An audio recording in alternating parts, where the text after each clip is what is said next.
মুসলমান ভাইরা রে আমার, আদম আলাইহিস সালাতু ওয়াস সালাম এবং হাওয়া আলাইহিস সালাতু ওয়াস সালাম জান্নাত থেকে যখন বের হলেন, জান্নাত থেকে আস্তে আস্তে আসমান থেকে যখন আদম আলাইহিস সালামকে নামাচ্ছিলেন, আদম এবং হাওয়া আসমানের দিকে মাথাটা ঘুরায়া বারবার তাকাচ্ছিলেন।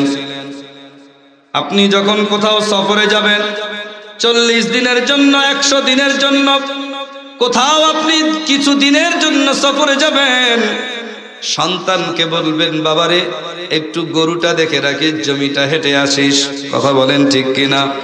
বিবিকে বারবার বুঝেন, আমার নাতি নাতনিটারে দেখে রাখিও, একটু বাহিরটা দেখেও, সন্তানগুলোর প্রতি খেয়াল রাখিও। এমনি ভাবে বাড়িটার প্রতি বলে বলে, সমস্ত ঘটনাগুলি খুলে বলে, একটু হেফাজতের জন্য সাবধানতা অবলম্বন করায়া আপনি যখন বাড়ির থেকে বের হবেন, মন না চাইতেই কিন্তু আপনার ঘাড়টা একবার বাড়ির দিকে ফিরে তাকায়। কথা বলেন ঠিক কিনা? আদম আলাইহিস সালাতু ওয়াস সালাম জান্নাত থেকে বের হইছেন।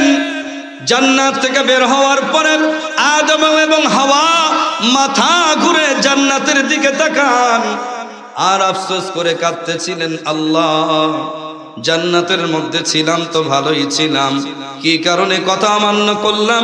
শয়তানের ওয়াসওয়াসার কারণে, শয়তানের কথার কারণে, শয়তানের জ্ঞান মতো কাজ করার কারণে আজকে আমি জান্নাতের নিয়ামত থেকে বঞ্চিত হলাম।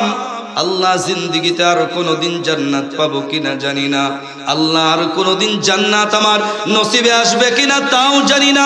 এমনি ভাবে বলে বলে যখন পিছনে বারবার তাকাচ্ছিলেন, আমার আল্লাহ আদমকে ডাক দিয়ে বলতেছেন, ও আদম, ফাইম্মা ইয়াতিয়ান্নাকুম মিন্নি হুদান ফামান তাবিআ হুদায়া ফালা খাউফুন আলাইহিম ওয়ালা হুম ইয়াহজানুন।